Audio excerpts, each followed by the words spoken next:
Hi అండి, అందరికీ నమస్కారం. ఈరోజు మన కథ సప్తపది. సప్తపది అంటే పెళ్లిలో వేసే 7 అడుగులు. మరి ఈ కథలో అమ్మాయి అబ్బాయికి 7 ప్రశ్నలు సంధిస్తుంది. ఆ ప్రశ్నలకి మరి ఆ పెళ్లి కొడుకు ఏ విధంగా సమాధానం ఇస్తాడో చూద్దాం. కథలోకి వెళ్దాం. ఇందుకే అమ్మాయిల్ని మా రోజుల్లో చదువుకొని ఉద్యోగాలు చేయనిచ్చేవారు కాదు. ఎంత పొగరు దానికి! ఒంటి మీదికి 30 ఏళ్ళు వచ్చినా ఇంకా అహం అనగలేదు. ప్రేమించా అని వచ్చిన నా బంగారు కొండతో ఇలాగేనా చేసేది? నచ్చకపోతే నచ్చలేదని చెప్పాలి, అంతే. అంతోటి దాని అందానికి ఇక్కడ ఎవరు దేవదాసులైపోరు. నా పిచ్చి తండ్రి మనసు ఎంత గాయపడిందో పాపం. అయినా ఆ పిల్లనని ఏ లాభం? నేను చెప్తూనే ఉన్నా ఈ వెర్రి విధవకి, ఎదురెళ్ళి చెప్పకురా అలసైపోతావు అని. ఎవరో మధ్యవర్తితో వాళ్ళ పెద్దవాళ్ళతో మాట్లాడిస్తే సరే అని వింటేగా. బంగారు కొండ నుంచి వెర్రి విధవగా క్షణాల్లో డిమోట్ చేయబడిన హర్ష తల్లి పెట్టిన టిఫిన్లు చీవాట్లు తింటున్నాడు. ఇంకా ఏదో చెప్పుకుపోతోంది అతని తల్లి విశాలాక్షి. ఆవిడ పేరులో ఉన్న విశాలతత్వం మాటల్లో భావాల్లో కనబడదు. మనసైతే ఇరుకు సందే. ఆ సందులో కొడుకు పట్ల హద్దుమీరిన మమకారం తప్ప ఇంకేమీ ఉండదు. హర్ష తండ్రి కుమార్ ఎప్పటిలా శ్రోత పాత్రని బహుబాగా పోషిస్తున్నాడు. 20లలో పెళ్ళయింది ఇద్దరికి. 40 ఏళ్ళు కావస్తున్నాయి వారి దాంపత్యానికి. అంటే పెళ్ళయ్యాక గడిపిన జీవితమే ఎక్కువ. ఆయన స్వతహాగా మౌనంగా ఉండేవాడా, లేక భార్య వల్ల అలా అయిపోయాడా తెలియదు మరి. హర్ష కూడా తండ్రిలాగా పైకి మౌనంగానే ఉన్నా మనసు మాత్రం అల్లకల్లోలంగా ఉంది. ఏం తప్పు చేశాడు తను? ప్రపంచంలో అమ్మాయిలు తక్కువైపోయి అబ్బాయిలకు పెళ్లి కావడం కష్టంగా మారడం తన తప్ప?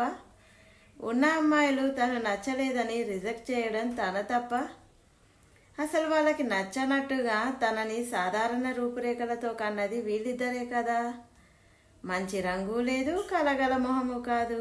యవ్వనంలో గాడిదైనా బాగుంటుంది అంటారు. 35 దగ్గర పడుతున్నా తనకి ఏ అందమూ లేదు. ఏదో గంతకి తగ్గ బొంత దొరకకపోతుందా అని ఆశపడ్డాడు. అది కూడా తప్ప. ఇంకా ఆశలన్నీ వదిలేసుకున్న తరుణంలో తమ కాలనీలోకి కొత్తగా వచ్చిన దాదాపు తన వయసే ఉన్న శైలజని చూసి ఇష్టపడ్డాడు. అది తప్ప. అన్ని విషయాల్లో లాగానే ఇది కూడా ఇంట్లో చెప్పి అమ్మ వద్దంటున్నా వినకుండా శైలజకి గౌరవంగా మనసులోని మాట చెప్పాడు. వీటన్నింటిలో తాను చేసిన తప్పేంటి అసలు?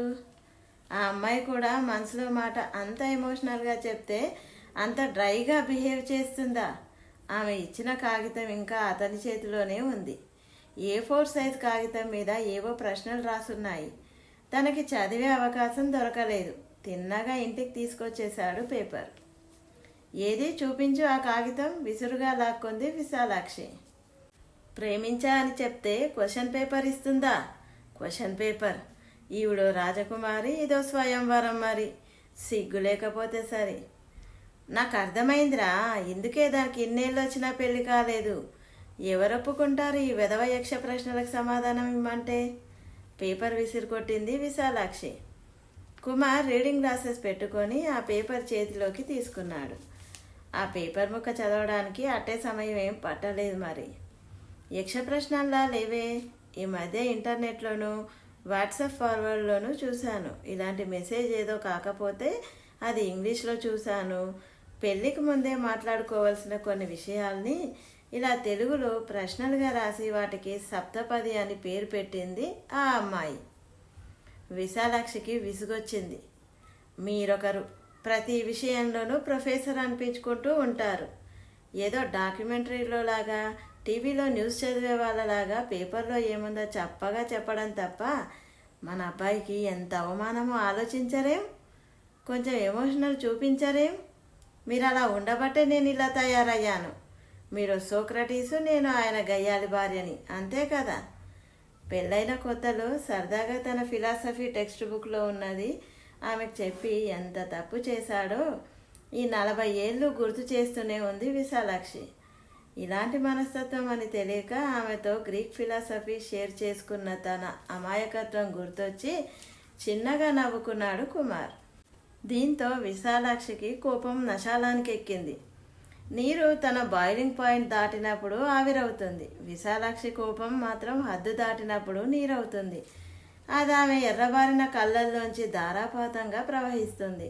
ఓ పక్క ఆమె ముక్కులోంచి వచ్చే ఆ ధార తాలూకు ఉపనదిని ఆమె ఎగబీల్చి కొంగుతో కళ్ళు ఒత్తుకోగానే ఇటుపక్క కుమార్ తన మెల్టింగ్ పాయింట్ని చేరుకుంటాడు. ఘనీభవించిన అతని మేధావి మనసు కరిగి ఆమె దగ్గరికి వెళ్ళి ఆమెని ఓదారుస్తాడు. ఇది హర్ష చిన్నప్పటి నుంచి వాళ్ళిద్దరి మధ్య చూసిన దాంపత్య రసాయన చర్య. మింగుడు పడని విషయాల్లో టిఫిన్ కూడా ఒకటి అవ్వగా అతి కష్టం మీద దాన్ని పూర్తి చేసి ఆఫీసుకు బయలుదేరాడు హర్ష. ఓ కొరియర్ కంపెనీలో అడ్మినిస్ట్రేషన్ వైపు పనిచేస్తాడు హర్ష. సాఫ్ట్వేర్ అయితే ఈ పాటికి పెళ్ళై ఉండునంటోంది విశాలాక్షి. ఆఫీస్కి శైలజ వాళ్ళ ఇంటి ముందు నుంచే వెళ్ళాలి. అద్దెల కోసం కట్టిన ఓ పాత కాలం నాటి ఇండిపెండెంట్ హౌస్లో ఉంది. కింది పోర్షన్లో ఈ మధ్యనే దిగారు. వాళ్ళ నాన్నగారిని ఎప్పుడు చూడలేదు. వాళ్ళ అమ్మగారు మాత్రం కనిపిస్తుంటారు. విశాలాక్షి అప్పటికి నొక్కింది కూడాను.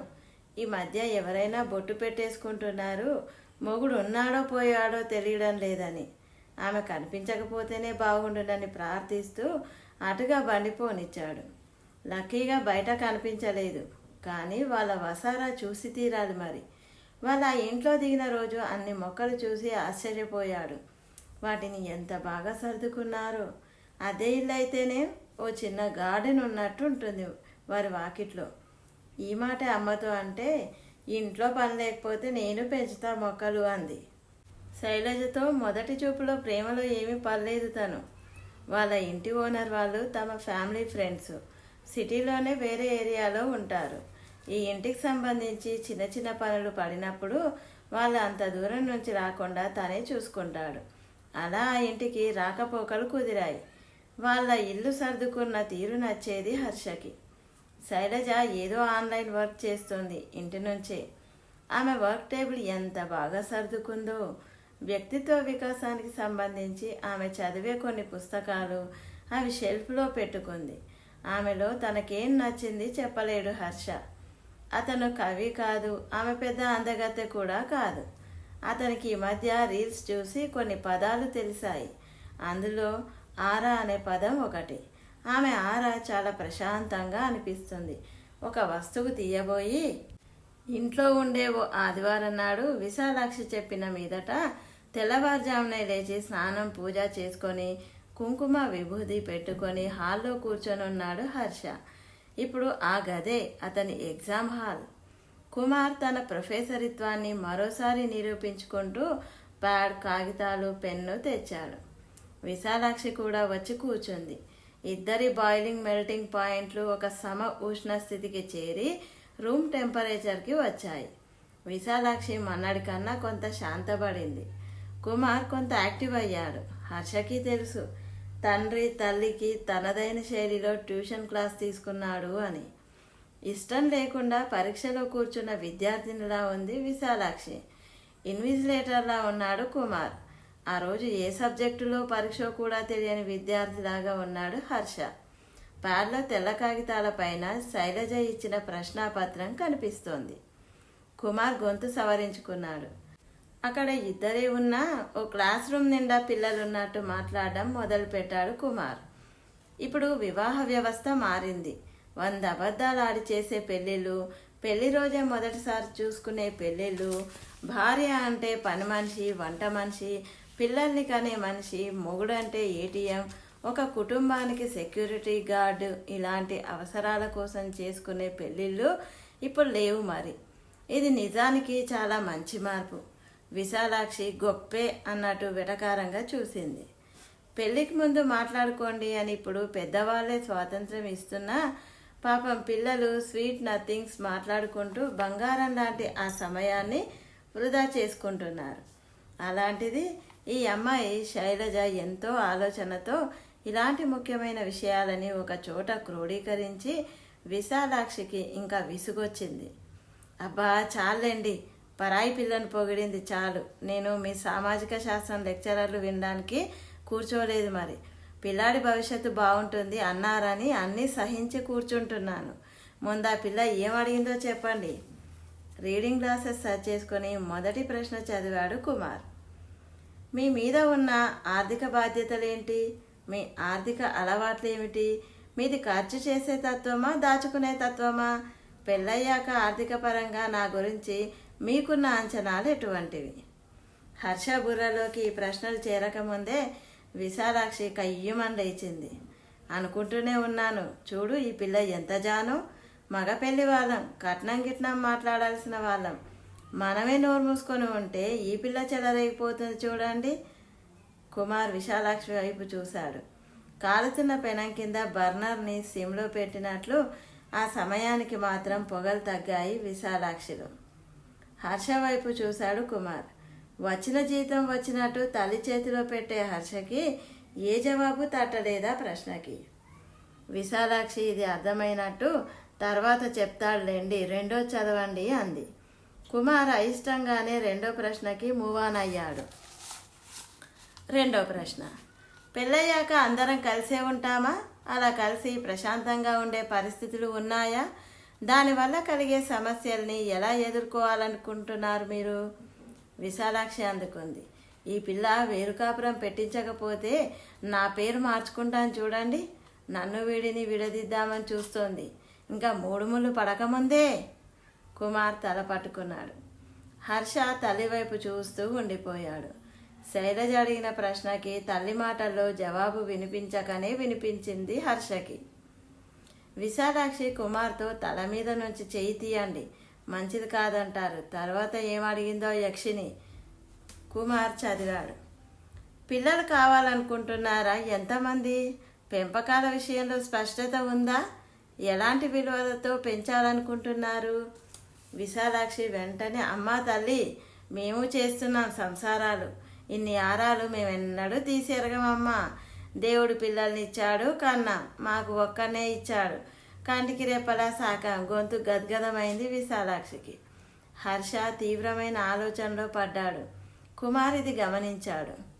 ఈసారి భార్య గదమాయించకుండానే నాలుగో ప్రశ్న చదివాడు కుమార్. ప్రశ్న, భార్యాభర్తల మధ్య గొడవల్ని ఎలా తీర్చుకోవాలని మీరు అనుకుంటున్నారు? విడిపోకుండా, ఒకరినొకరు ద్వేషించుకోకుండా, ఎప్పుడూ ఒకరే సర్దుకుపోకుండా సమస్యల పరిష్కారం వైపు నడిచేలా తగవులు తీర్చుకునే నైపుణ్యం మీలో ఉందా? హర్షకి ప్రశ్నల కంటే తల్లి ఏమంటుందో అనే టెన్షన్ పెరిగిపోయి కళ్ళు మూసేసుకున్నాడు. కానీ ఏంటో ఈసారి అక్కడి నుండి సౌండ్ లేదు. తలెత్తి చూస్తే రెపరెపలాడే కాగితాల మీద పేపర్ వెయిట్ పెట్టినట్టుంది విశాలాక్షి. ఆమె మౌనం కుమార్కి కూడా ఆశ్చర్యం కలిగించింది. ఇదే అవకాశంగా ఐదో ప్రశ్న చదివాడు. మీ వ్యక్తిగత బలహీనతలేంటి? మీరు అందులో మార్చుకోగలిగినవి ఏంటి? మార్చుకోలేను అనేవి ఏంటి? ఏ విషయంలో మీరు మీ భాగస్వామి సర్దుకుపోవాలని ఆశిస్తున్నారు? కుమార్ విశాలాక్షి కళ్ళు ఈ ప్రశ్నకి కలిశాయి. ఇద్దరు ఏమీ మాట్లాడలేదు. ఈ ప్రశ్న ఇద్దరిలో పెళ్ళైనప్పటి నుంచి ఇప్పటి వరకు జరిగిన ఎన్నో సంఘటనలని, వాటి తాలూకు జ్ఞాపకాలని తట్టిలేపింది. మరి అంతరాంతరాల్లో అలజడి పెరిగి నోరు పెగల్లేదు విశాలాక్షికి. కుమార్ బలంగా ఊపిరి తీసుకొని ఆరో ప్రశ్న చదివాడు. మీకు ఆరోగ్యపరంగా ఏమైనా సమస్యలున్నాయా? మీ అలవాట్లు ఎలా ఉంటాయి? మానసిక ఆరోగ్యం పట్ల స్పృహ కలిగి ఉన్నారా? పెళ్ళయ్యాక మనం సంకోచించాడు. హర్ష తండ్రి వైపు చూశాడు. విశాలాక్షి కూడా చూస్తుంది. కుమార్ కొంచెం తటపటాయించి, దంపతుల మధ్య ఇంటిమసి విషయంలో మీ అభిప్రాయం ఏంటి? భార్యని కేవలం ఒక సర్వీస్ అందించే వస్తువులాగా చూస్తారా? లేదా ఆమెను కూడా ఈ ఆనందంలో భాగస్వామిని చేస్తారా? విశాలాక్షి భ్రుకుటి ముడిచింది. ఇబ్బందిగా కదిలింది తన కుర్చీలో. హర్ష తలదించుకున్నాడు. ఆఖరి ప్రశ్న, మీ జీవితోద్దేశం ఏంటి? మీ కలలు, ఆశయాలేంటి? మీకు ఆనందాన్ని ఇచ్చేదేంటి? మీ గురించి మీతో ప్రయాణం చేసే భాగస్వామికి ఏం తెలియాలని మీరు అనుకుంటున్నారు? ఆ గదిలో నిశ్శబ్దం. ఫ్యాన్ గాలికి ఆ ప్రశ్నాపత్రం మాత్రం రెపరెపలాడుతుంది. ముగ్గురు మనుషుల్ని కుదిపేసేంత బరువైన ప్రశ్నలున్నా అది ఎలా తేలికగా ఉండగలుగుతోంది అనిపించింది హర్షకి ఆ క్షణంలో ఆ కాగితాన్ని చూస్తే. కుమార్ ఆ ప్రశ్నల కింద ఉన్న ఆఖరి వాక్యం చదివాడు. ఈ ప్రశ్నలే మన సప్తపది. వీలైనంత నిజాయితీగా మీరు వీటికి జవాబు చెప్పాలి. నేను చెప్తాను, అప్పుడు మనకు తెలుస్తుంది మనం ఒకరికొకరం సరో కాదో అని. మీ జవాబుల కోసం ఎదురు చూస్తుంటాను. మరి నా జవాబులతో తయారుగా ఉంటాను. ఈ మాటకి విశాలాక్షి తలెత్తి చూసింది. ఓ, ఆ అమ్మాయి కూడా చెప్తుందా జవాబులు అనుకుంది. ఆమె కోపం కొంచెం శాంతించింది. హర్ష మొహంలో మాత్రం శాంతి లేదు. పైపెచ్చు అతనిలో ఏదో తుఫాన్ రేగుతున్న సూచనలు కనిపిస్తున్నాయి. శైలజ ఇంటి వసారాలో పూల మొక్కల మధ్యలో సిటౌట్ 2 కుర్చీల మధ్యలో చిన్న మేజా బల్ల వేసి ఉంటాయి. పొద్దున్న అక్కడే కూర్చొని తల్లి కూతుళ్ళు ఇద్దరు కాఫీ తాగుతారు. ఈ సాయంత్రం మాత్రం అక్కడ శైలజ ఒకతే ఉంది. హర్ష వచ్చి మాట్లాడతానని మెసేజ్ పెట్టాడు. ఆమె తల్లి వారికి ప్రైవసీ ఇవ్వడానికి గుడికి వెళ్ళిపోయింది. హర్ష అనుకున్నట్టు శైలజ ఏమీ గుంబనంగా లేదు. కాస్త నర్వస్గా ఉంది. సర్దిన టేబుల్ మీదున్న కవర్ని, దాని మీద ఉన్న తన ఆన్సర్ పేపర్ని మళ్ళీ మళ్ళీ సరిచేస్తోంది. హర్షకి తనంటే ఇష్టం అని చెప్పినప్పుడు ఆమెకి ఆశ్చర్యం కలిగింది. అతనితో అప్పటికే కొంత సమయం గడిపింది కాబట్టి అతను మంచివాడని అర్థమైంది. ప్రతి విషయం ఇంట్లో చెప్పే అతని అలవాటుకి నవ్వుకుంది కూడా. కానీ చిన్నప్పటి నుండి తల్లిదండ్రుల గొడవలు, వాళ్ళు విడిపోవడం చూసిన తనకి తెలుసు, ఓ మంచి దాంపత్యానికి ఇద్దరూ మంచి వాళ్ళైతే సరిపోరని. ఆమె ఈ ప్రశ్నాపత్రం ఇచ్చిన మొదటి వ్యక్తి కాదు హర్ష. కొందరు తను వినాలనుకున్న సమాధానాలు కూడా చెప్పారు. కొందరు వారి వైపు నుంచే అంతా చెప్పి అసలు తన మాట వినలేదు. కొందరు అయితే అసలు ఈ కాన్సెప్టే అబ్జర్వ్డ్ అని ఆమెని వెక్కిరించి వెళ్ళిపోయారు. జీవితాన్ని ఇంత చేరువుగా చూసినా తనలోని ప్రౌఢ హెచ్చరిస్తోంది, ఎక్కువ ఆశలు పెట్టుకోవద్దని. కానీ తనలో ఇంకా ఉన్నదని తానే మర్చిపోయిన ఓ కన్నెపిల్ల మాత్రం ఇప్పుడిప్పుడే ఊహల రెక్కలు తొడుక్కుంటోంది. ప్రౌఢ అంటోంది, సమాధానాలు ఏమిచ్చాడో చూద్దాం అని. అవి మ్యాచ్ అవ్వకపోతే నో అంటే నో అని కన్నెపిల్ల కాగితం వెనక్కి తిప్పి ప్రేమలేఖలు రాస్తోంది. ఇంతలోనే వచ్చాడు హర్ష. ఇష్టం అని చెప్పినప్పుడు లేని సంశయం, న్యూనత ఇప్పుడు హర్షని ఆవహించాయి. ఇద్దరూ ఎదురెదురుగా కూర్చున్నారు. శైలజ తన పేపర్ తీసింది. హర్ష వారించాడు. ముందు నేను చెప్పాల్సింది చెప్పేస్తాను, ఓకేనా? శైలజ తలూపింది. ఉద్యోగం, వయసు ఉంటే చాలు పెళ్లి చేసుకోవడానికి అనుకున్నాను శైలజ. అది నా అజ్ఞానం. నువ్వు అడిగిన ప్రశ్నల వల్ల నిజంగా ప్రేమగా కలిసి ఉండాల్సిన జంటకి ఎంత క్లారిటీ ఉండాలో అర్థమైంది. అలా కాక గుడ్డెద్దు చేలో పడ్డట్టు పెళ్లి చేసుకుంటూ పోతే ఏముంది? మొగుడు పిల్లల వాట్సాప్ జోకులు ఫార్వర్డ్ చేసుకోవడం, పిల్లల ముందు కొట్టుకు చచ్చిపోవడం లేదా విడిపోవడం, ఇదే జరుగుతుంది అని అర్థమైంది నాకు. శైలజ మొహం వెలిగింది. అతనికి ఆమె ఉద్దేశం అర్థమైనందుకు. హర్ష మాత్రం సీరియస్గానే ఉన్నాడు. నువ్వు పుస్తకాలు బాగా చదువుతావు కాబట్టి నీకు తెలిసే ఉంటుంది. మా నాన్న సోక్రటీస్, మా అమ్మ ఆయన గయ్యాలి భార్య. వీరి మధ్య చిన్నప్పటి నుండి ఎంత నలిగిపోయానో నాకే తెలుసు. అలాంటిది ఓ కొత్త అమ్మాయి ఈ త్రికోణంలోకి అడుగు పెడితే ఎలా ఉంటుందో నేను ఊహించగలను. నువ్వు రెండో ప్రశ్నలో అడిగినట్టు నాకు ఈ పరిస్థితిని ఎలా చక్కబెట్టాలో కూడా తెలియదు. ఆ ఒక్క ప్రశ్నకే కాదు శైలజ, అందులో చాలా ప్రశ్నలకి నాకు జవాబు తెలీదు. ఓ రహస్యం చెప్పాలంటే, నన్ను రిజెక్ట్ చేసిన అమ్మాయిలంటే ఇన్నాళ్ళు నాకు కొంచెం కోపం ఉండేది. ఇప్పుడు అనిపిస్తుంది మా ఫ్యామిలీ బారిన పడకుండా వాళ్ళు బతికిపోయారని. అంతే మాట్లాడగలిగాడు హర్ష. తన మొహంలో బాధ ఆమెకు కనబడనీయకుండా మొహం దించేసుకున్నాడు. అతన్ని అలా చూసి శైలజ మనసు విచలితమైపోయింది. ఛ, ఎంత బాధపడుతున్నాడు హర్ష. తను సున్నితత్వం లేకుండా అలా ఎలా ప్రవర్తించింది? ఇంటర్నెట్లో చూసినవి నిజ జీవితానికి ఆపాదించి తప్పు చేసిందా? ఓ మంచి మనిషిని హర్ట్ చేసింది. అసలు ఈ పేపర్లు చింపేస్తే సరే అనుకుంది. అతని చేతి మీద తన చేయి వేద్దాం ఓదార్పుగా అని కూడా అనిపించింది. కానీ ఆమెలోని ప్రౌఢ ఇది పడనివ్వలేదు. మిమ్మల్ని ఇంతలా హర్ట్ చేయడం నా ఉద్దేశం కాదు హర్ష, సారీ. హర్ష తలెత్తి చూశాడు. అదిగో తనకు తెలిసిన మెచ్యూర్డ్ అమ్మాయి అలాగే ఉంది. తన వైపు ఎప్పట్లాగే చూస్తోంది. ఆమెలో ఏ బాధ లేదు. ఇంకేముంది తేల్చుకోవడానికి? లేచి నుంచున్నాడు వెళ్ళిపోవడానికి హర్ష. ఆమె కూడా లేచింది. అతను వెళ్ళిపోతుంటే అంది ఒక్క మాట. సోక్రటీస్ జీవితాన్ని స్త్రీ దృష్టికోణం నుంచి మళ్ళీ సమీక్షించిన కొంతమంది చరిత్రకారులు అతని భార్య గయ్యాలి కాదని, 3 పిల్లల బాధ్యత ఓవైపు, కుటుంబ పోషణ పట్టించుకొని సోక్రటీస్ మరోవైపు, అలా నలిగిపోయి ఆమె కఠినురాలైంది అని ఆధారాలు కనుక్కున్నారు ఈ మధ్యే. అందుకని మీ అమ్మగారిని అపార్థం చేసుకోవద్దు అని నా రిక్వెస్ట్. హర్ష ఆశ్చర్యంగా వెనక్కి తిరిగి చూశాడు. ఇందుకే అమ్మాయిలను చదివించి ఉద్యోగాలు చేయించాలండి నన్ను అడిగితే నేను అనుకుంటూనే ఉన్నాను అన్నది విశాలాక్షి. మా బంగారు కొండకి నచ్చిందంటే అది ఇత్తడవుతుందా? ఖచ్చితంగా పుత్తడి పిల్లే అవుతుంది అని. శైలజ ఇంటి వసారాలోని పూదోటలో 3 కుర్చీలు వేసున్నాయి. విశాలాక్షి శైలజ తల్లి చేతిలో చేయి వేసి మాట్లాడుతోంది మురిపెంగా. శైలజ తల్లి కంట్లో నీళ్లు, విశాలాక్షి ఆవిడ కళ్ళు నీళ్లు తోడుస్తూ, మీరు ఇంకా బాధపడే రోజులు పోయాయండి.